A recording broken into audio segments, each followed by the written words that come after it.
So your logo isn't your brand. You know, we've said that before. But your logo is a very important part of your brand and of your visual identity. So I just wanted to include a module here because I know many of you who are listening to this will likely be at a point where you're either gonna create a new logo because you're just starting out, or you want to refresh maybe a design that you've had for a while, and you want to create a new logotype for your business. So I wanted to include a module where I just cover some of the principles that are important for you to have in mind to make sure that the logo you go and create, will stand the test of time, and that you can avoid some of the common mistakes when designing a logo that can be painful, down the road. So what I recommend when it comes to designing your logo is to hire a professional. There are logo generator tools out there. There's also simple, you can do it yourself using Photoshop or Canva or something else. And some even come with templates and stuff that you can use, which certainly is very possible and certainly something that you can do. But your logo is very important. That's what I would say. So you want to make sure you get it right. It's a brand asset and a visual representation of your brand that will be used in many different places for a long time. And you really want to get this right from start. So my recommendation here would be to use a professional. And certainly you can use kind of these other tools also. For sure, if you're very strict on budget, you can use that to create your logo. Or, if you just want to kind of visualize, you're kind of working on your name, for example, and you want to just visualize what could that be looking like, and, how could that come out as a logo, then it could be smart to use one of these logo generators or tools that are available. But really, again, I would recommend hiring a professional for your overall visual identity toolkit, as we have already talked. But some of the principles that are important to have in mind, even if you're designing your logo yourself or if you're using a professional, these are just some principles that I'm going to cover just to help you land on a good logo for your business. And number one here is really to keep it simple. It's easy that we want to do a lot with your logo. I've been kind of trying to inspire you also earlier. We've looked at cases like Hermé and so on with the horse carriage and, all these things going into the logo, and how can we use, this assets from our story and so on into our logo design. I think that can be very powerful, but I would just kind of raise just a warning flag to keep, make sure that it's still simple. People understand, what you're about, and that comes across in a very simple way is important. And when we start to add in things like shades and using a lot of different colors, having a lot of text, it just becomes very difficult to read. And even if that might look good to you on a big computer screen when you're reviewing the work, when you see that in practice on letterheads and in different places, that might be challenging. So just have that principle of keeping it simple in mind. That will be important.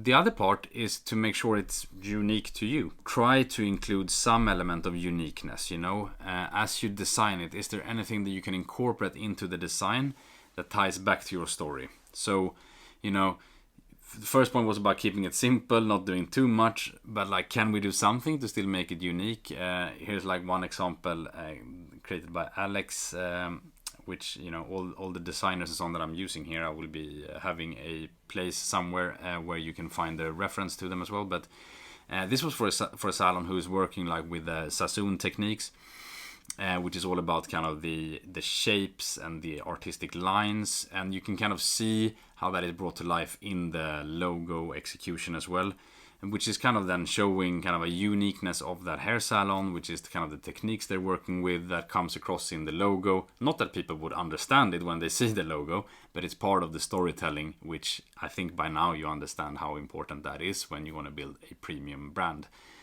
So that's just one example of that. So think about how can you bring the uniqueness that you have and all the things that we've been working through now in your brand strategy also into that execution in a way that still maintains that principle of simplicity. The other point is make it memorable. So you want people to, when they see your logo in one place, to kind of recognize you when they see you in another place. So using shapes, using fonts, using graphics or something to create that uniqueness, create that memorability, make it like something that really is memorable for you, is important. So like on the screen here you see a lot of like famous big brands, right? Not within the salon industry, but like brands that you certainly, by just seeing kind of that visual component of the brand and not even seeing the name, you will probably be able to guess what most of these logos are.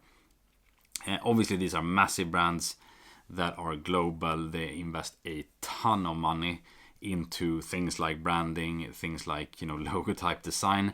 That's not what we're striving for here for like a local service-based business.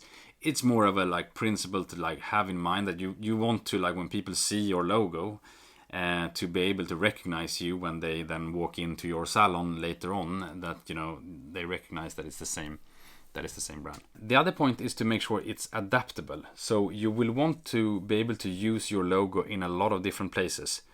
You will have it be in like a window decoration or on your sign outside the salon or spa. There you might have the place to actually print a big logotype. But when it comes to, I don't know, your Instagram profile or on other social media where you maybe want to use your logo but you only have a very little place where you can use it, or you want to have it on business cards or letterheads, it's good to have the principle of adaptability in mind. So if you're reviewing the work coming back from an agency, or if you're working on it yourself, just think about, will this really work in all the different places where I will gonna need to use my logo, or does it just look beautiful when it's big and works on my sign outside the salon, but then as soon as I'm gonna like actually put this into practice and use this in like small places and in places where I cannot use colors and so on, is it still possible to kind of have an adapted version of that, or to work with the logo so that it really works everywhere? And then the other point would be to make it timeless. Again, your logo is a core component of your brand and how you communicate your brand, and it's not good to change it too often. We already talked about being recognizable,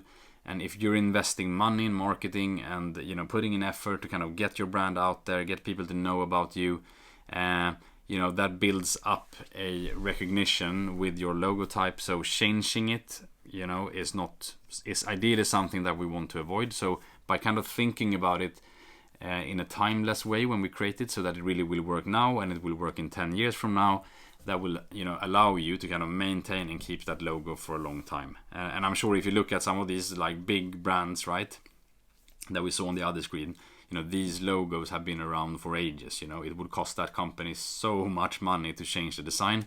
And I mean, if you look at some of the cases, I'm all about, very into marketing, and I look at those things. But like when agencies are doing like reworks on logos for big brands, as a like regular user, you can barely see the rework that they did, right? They might have adapted something, but they are obsessed about kind of keeping the consistency of the brand. So it's good to have that in mind, when you design your logo as well, to not kind of like chase after a trend or something that is only relevant now in this year, but that it's really something that will work in the long run.